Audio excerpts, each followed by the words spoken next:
Okay, so here's what's happening when I turn on the vehicle.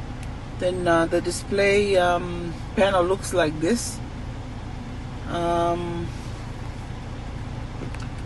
If I press apps and go to audio is not connected. If I go to home,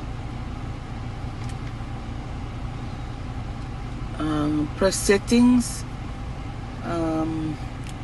press general.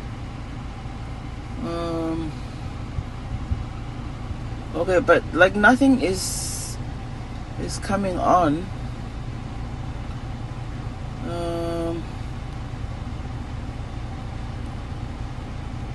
I press audio and I go to FM radio settings, and then this one comes on, and then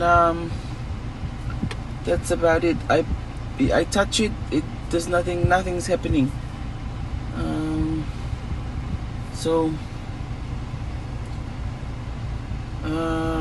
if I tap radio settings, it says go to L band, tap traffic announcement. All of these